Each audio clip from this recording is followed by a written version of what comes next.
ওকে, আমাদের এই জায়গায় একটা এরর দিছে।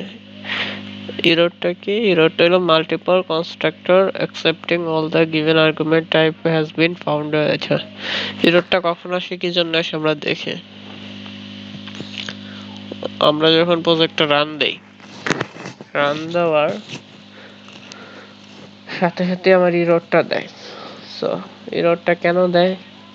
আচ্ছা, আর একটু করি, রান হোক কোডটা।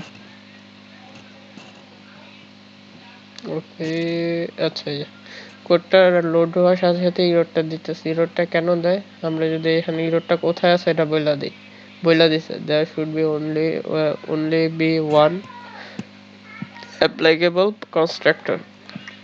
সো আমার এখানে কনস্ট্রাক্টর আমি কয়টা রাখছি? এই যে একটা দুইটা রাখছি, সেম নামে দুইটা কনস্ট্রাক্টর রাখছি। সো এটা রাখা যাবে না, এই জন্যই এই এররটা দিছে। তো এখন এটা সলভ করি আমরা। সলভ করার জন্য আমাদের এই কনস্ট্রাক্টরটা সেটাকে সলভ করি। সেটা কাইটা দিই, কাইটা দেওয়ার পরে সলভ করি। apfdb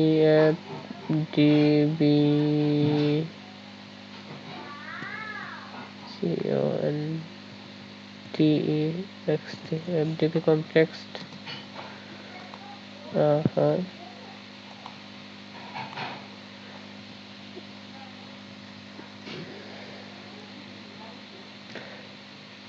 okay,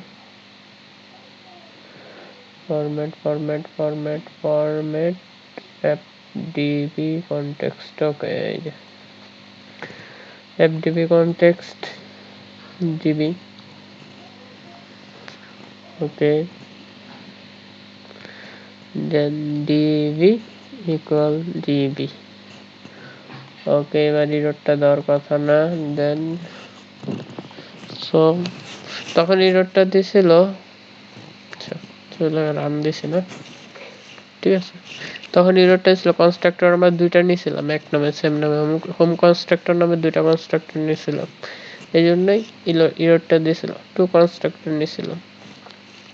সো রান দিয়ে রান হচ্ছে, এবার আর এরর দেওয়ার কথা না। ওকে,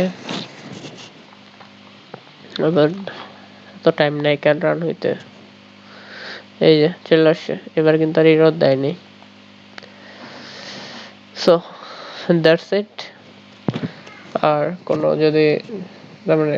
কোনো যদি মনে হয় যে আপনাদের কাছে এরর আছে, এটা আমার সাথে শেয়ার করতে পারেন, শো করতে পারেন, আমি এটা সলভ করার চেষ্টা করবো।